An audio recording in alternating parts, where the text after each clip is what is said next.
قرآن حکیم کی یہ وہ آیت ہے کہ جو ایک زندہ اور ترقی پذیر اور ترقی یافتہ معاشرے کی دعوت دیتی ہے۔ یہ کوئی زندہ معاشرہ ہوتا ہے جو خیر کی طرف بلاتا ہے، یہ کوئی زندہ معاشرہ ہوتا ہے جو اچھائیوں کا حکم دیتا ہے،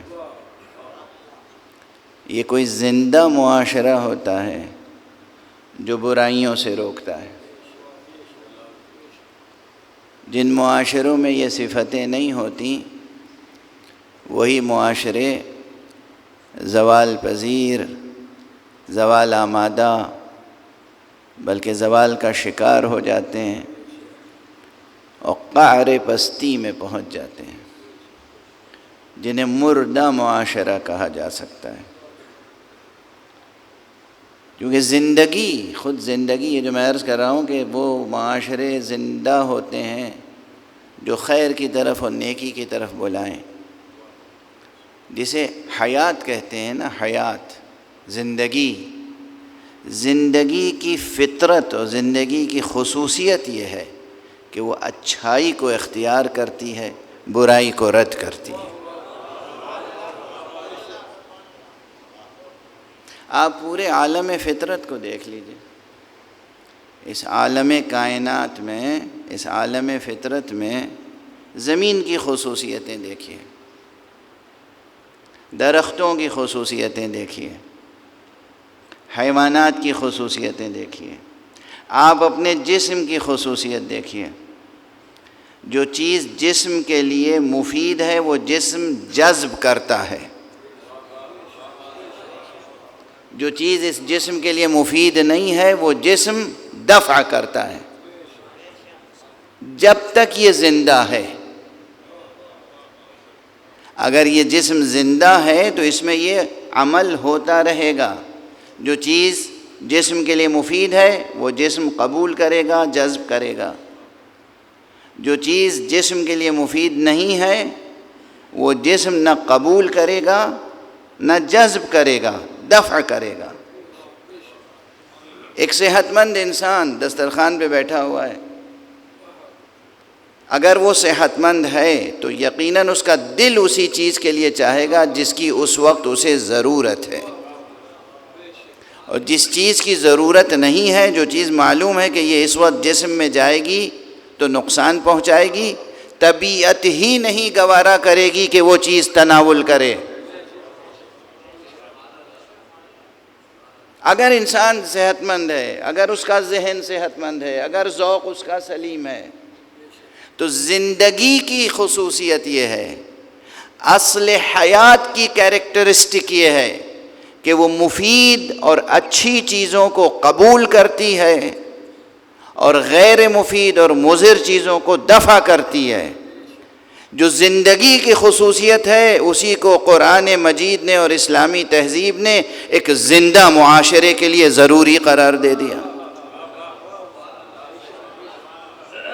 تمہیں زندہ رہنا ہے، ترقی کرنی ہے، آسمانوں کو چھونا ہے، یا ہمیشہ زمین پر حشرات الارض کی طرح رینگتے رہنا ہے؟ اگر آسمانوں کو چھونا ہے، اور یقیناً چھونا ہے، کیا ارادہ ہے؟ حشرات الارض کی طرح زمین پہ رینگتے رہنا ہے؟ یہ تو زیب نہیں دیتا، ایک انسان کو زیب نہیں دیتا، چہ جائے کہ اس امت کو جس کا پیمبر صاحب معراج ہو۔ سبق ملا ہے یہ معراج مصطفیٰ سے ہمیں، سبق ملا ہے یہ معراج مصطفیٰ سے ہمیں، کہ عالم بشریت کی زد میں ہے گردوں۔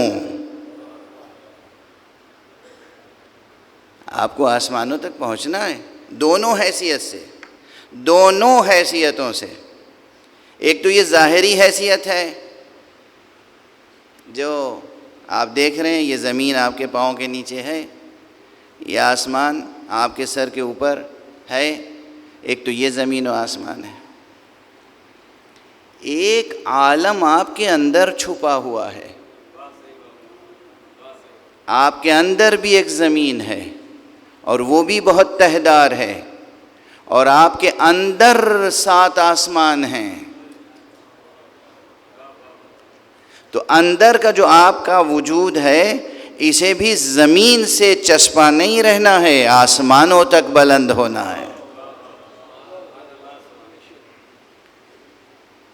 اور یہ تبھی ممکن ہوگا جب آپ امر بالمعروف اور نہی عن المنکر کی تحریک کو زندہ رکھیں گے، امر بالمعروف کے فریضے کو ادا کریں گے، نہی عن المنکر کے فریضے کو ادا کریں گے. یہ نہایت خوشگوار فریضہ ہے اگر اسے خوشگوار طریقے سے ادا کیا جائے، اگر اسے برضائے خدا ادا کیا جائے، علم کے اشتہار کے لیے نہیں، اپنے کو بزرگ تر ثابت کرنے کے لیے نہیں، خود کو دانا تر ثابت کرنے کے لیے نہیں، خود کو دوسروں سے بہتر ثابت کرنے کے لیے نہیں، برضائے خدا. کوشش تو یہ ہونی چاہیے ہر فرد کی کہ وہ دوسرے کو اپنے سے بہتر مقام پر دیکھے. میں کچھ عرض کر رہا ہوں. ایک مومن معاشرے اور ایک مسلم معاشرے کی خصوصیت یہ ہونی چاہیے، ایک مرد مسلم کی نفسیات یہ ہونی چاہیے، ایک مرد مومن کی خصوصیت یہ ہونی چاہیے کہ اس کے دل میں جذبہ یہ ہو کہ ہمارا برادر مومن ہم سے بہتر جگہ پر فائز ہو جائے.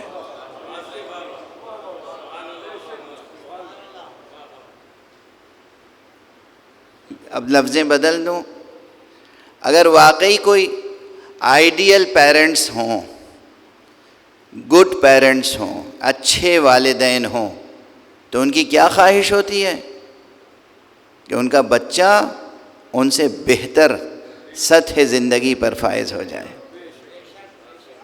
بھئی اگر یہ ہدف نہیں ہے تو انسان اچھا والد و اچھی والدہ نہیں ہو سکتے.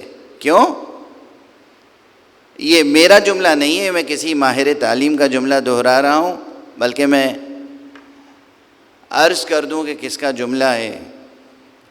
پروردگار انہیں صحت و عافیت و سلامتی سے رکھیں. میرے بزرگوں میں سے ہیں، میرے شفیق بزرگ ہیں اور بہت اچھے رائٹر رہے ہیں. بچوں کا ادب تخلیق کیا انہوں نے، بچوں کے لیے بہت لکھا، بڑوں کے لیے بہت لکھا. پوری زندگی ایک مثالی ایکٹیوسٹ کے طور پر زندگی گزاری انہوں نے.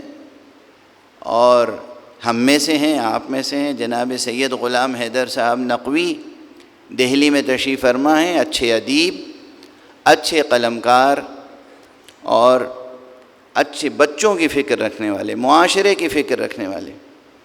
ایک مرتبہ گفتگو ہو رہی تھی تو انہوں نے کہا بھائی میں تو ایک انسان کی کامیابی کا معیار یہ رکھتا ہوں، ایک انسان کی کامیابی کا معیار یہ رکھتا ہوں کہ اس انسان نے جہاں سے جس سطح سے زندگی شروع کی ہے اس کے بچے اس سے بلندتر سطح سے زندگی شروع کریں.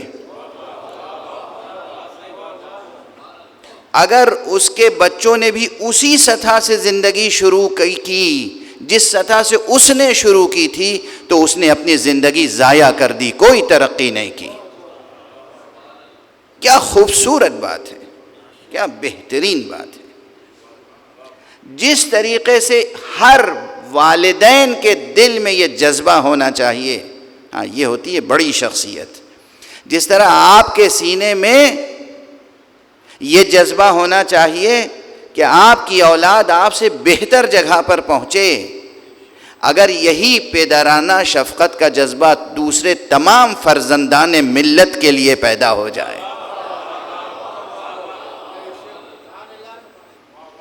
کہ جہاں ہم کھڑے ہیں ہماری امت کا دوسرا فرد ہم سے بہتر جگہ پہ کھڑا ہو جائے، یہ وہ مثالی کردار ہوگا کہ جس کا اجر پروردگار عالم کی طرف سے جو ملے گا آپ اس کا اندازہ نہیں کر سکتے. اندازہ نہیں کر سکتے. اور یہ کیسے ممکن ہوگا؟ اس جذبے کا اظہار کیسے ہوگا؟ دوسروں کے لیے بہتر سوچنا. دیکھیں بالکل نفسیات بدل جائے گی. ایک فرد کو اور ایک معاشرے کو جو گھن اندر سے لگتا ہے، اس گھن کا کیا نام ہے بتائیں گے کوئی مجھے؟ یہ لکڑی میں گھن لگ جاتا ہے، خدا نہ کرے. کتاب میں دیمک لگ جاتی ہے. یہ جو کتاب میں دیمک لگتی ہے کتاب کو پاؤڈر بنا دیتی ہے. لکڑی میں گھن لگ جاتا ہے تو لکڑی ختم ہو جاتی ہے. ایک فرد میں، ایک انسان میں اور ایک معاشرے میں کون سا گھن لگتا ہے؟ جزاکم اللہ، جزاکم اللہ. یہ حسد ہے. یہ حسد ہے جو انسان کو خود تباہ کرتا ہے، حاسد کو تباہ کرتا ہے اور معاشرے کو تباہ کرتا ہے. گھروں کو تباہ کرتا ہے، معاشروں کو تباہ کرتا ہے. بجائے اس کے کہ آپ حسد کریں، آپ یہ چاہیں کہ دوسرا مجھ سے بہتر ہو.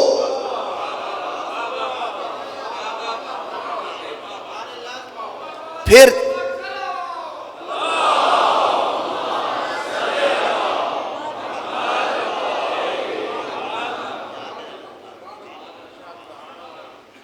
آپ کا بیٹا آپ سے بہتر ہو، آپ کا بھائی آپ سے بہتر ہو، آپ کا دوسرا عزیز آپ سے بہتر ہو، آپ کا دوست آپ سے بہتر ہو. جب آپ دوسرے کے لیے بہتری چاہیں گے تو سوچئے کہ پروردگار آپ کے لیے کیا چاہے گا. صلوات پڑھ دیجئے محمد و آلہ.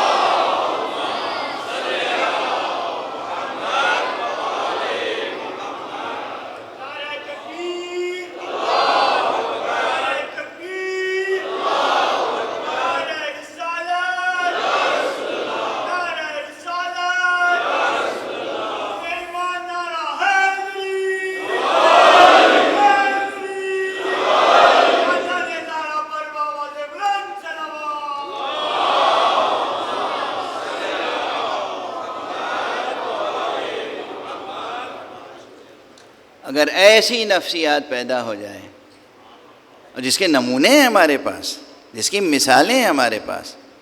معصوم تو معصوم ہوتے ہیں.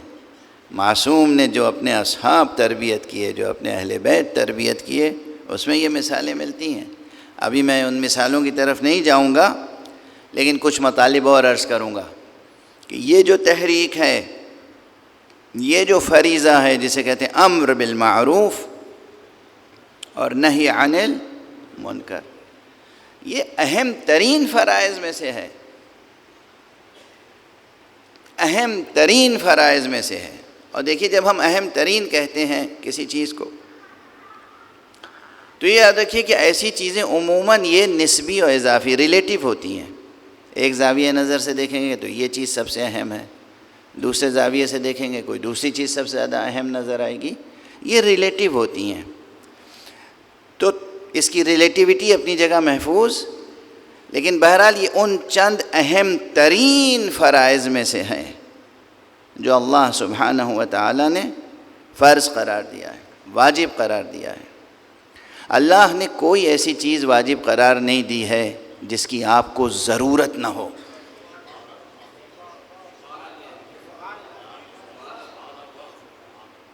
اللہ ہے، ہزار بار صد ہزار بار اس طرح کی رقیق تعبیریں استعمال کرتا ہوں صرف اس لیے کہ بچوں نوجوانوں کو یاد رہ جائیں اور وہ اس میں کسک اور کھٹک پیدا ہو اور سوچیں کہ یہ کیا کہہ دیا انہوں نے. نعوذ باللہ، نعوذ باللہ، صد ہزار بار نعوذ باللہ. وہ اللہ ہے، کوئی خوشامد پسند بادشاہ نہیں ہے، کوئی ایسا بادشاہ نہیں، کوئی ایسا، میں جو جملہ کہنا، وہ کوئی IMF کا ڈائریکٹر تھوڑی ہے کہ قوموں پر ٹیکس لگائے خواہ مخواہ اپنے فائدے کے لیے. سمجھائیے کہ تمہارا فائدہ ہے مگر ہو اس کا اپنا فائدہ. یہ جو سرمایہ، مغربی سرمایہ داری کا خونخوار پنجہ، اس کی جو نحوستیں ہیں معاشرے انسانی کے لیے، اسے محسوس کرتے ہیں آپ؟ کچھ لوگ تو مجبوراً وفادار بنے ہوئے ہیں اور کچھ لوگ واقعاً اشتباہ میں ہیں، مغالطے میں ہیں، معلوم نہیں کدھر جا رہے ہیں، چونکہ یہ میڈیا اور یہ ایڈورٹیزمنٹس اور یہ اشتہارات یہ غیر ضروری چیز کو آپ کے لیے ضروری بتاتے ہیں، اور جو آپ کے لیے ضروری ہے اس سے توجہ ہٹ جاتی ہے۔ تو فائدہ ہے ان کا، کہتے ہیں میاں اس میں تمہارا فائدہ ہے۔ دھوکہ فریب، اگر دھوکہ فریب نہ بھی ہو، ضرورت ان کی پوری کر رہے ہیں آپ کے ذریعے سے۔ 100,000 بار نعوذ باللہ استغفر اللہ، نقل کفر نہ باشد، یہ ایک رقیق تشبیہ تھی تاکہ مسئلہ جو ہے سماجیات سے جڑ بھی جائے اور بات ذہنوں تک منتقل۔ اللہ ہے بے نیاز، غنی علی الاطلاق، کسی چیز کا محتاج نہیں۔ اصل لفظ محتاج متصور نہیں ہے اس کی ذات کے لیے، کسی چیز کا محتاج نہیں، غنی بے نیاز، یہاں تک بے نیاز آپ کی اچھائیوں سے بھی بے نیاز ہے۔ جو آپ کے کمالات ہیں ان سے بھی وہ بے نیاز ہے۔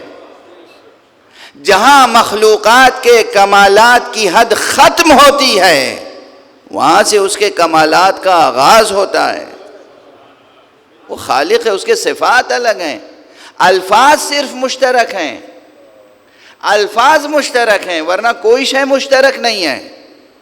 ہم مخلوق ہیں، وہ خالق، ہم مرزوق ہیں، وہ رازق، ہم عبد ہیں، وہ معبود، ہم مرحوم ہیں، وہ راحم، ہم محتاج کرم، وہ کریم اور اکرم الاکرمین۔ کوئی چیز مشترک نہیں اور ہماری کسی صفت کا وہ محتاج نہیں۔ نہ صرف یہ کہ ہماری شے کا محتاج نہیں، ہماری کسی صفت کا محتاج نہیں۔ تو پھر اس نے ہمارے اوپر یہ واجبات کیوں عائد کر دیے؟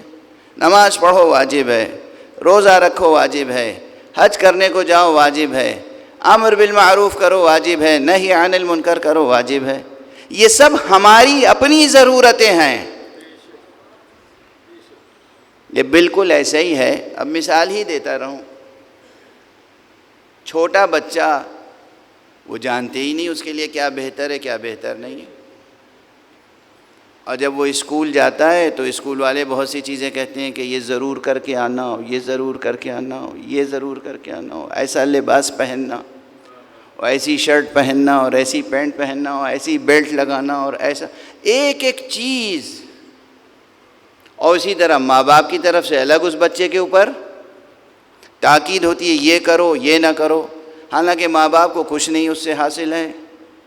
جو کرے گا اس سے بچے کی تربیت ہوگی، بچے کا فائدہ ہوگا، بچے کا مستقبل روشن ہوگا، بچے کی شخصیت مضبوط ہوگی۔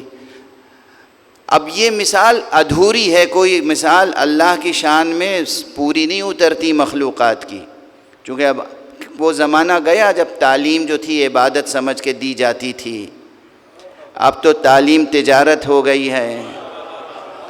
تو اب ہم نہیں کہہ سکتے کہ اسکول والوں کا کوئی فائدہ نہیں ہے اس لیے کہ وہ بڑی لمبی لمبی فیس لیتے ہیں، لیکن بہرحال اگر اس ایک پہلو کو نظر انداز کر دیں تو جو کچھ ایک معلم، ایک استاد بچے پر، طالب علم پر، اسٹوڈنٹ پر لازمی قرار دیتا ہے یا والدین لازمی قرار دیتے ہیں، کس کے لیے؟ فائدہ کس کا ہے؟ بچے کا فائدہ۔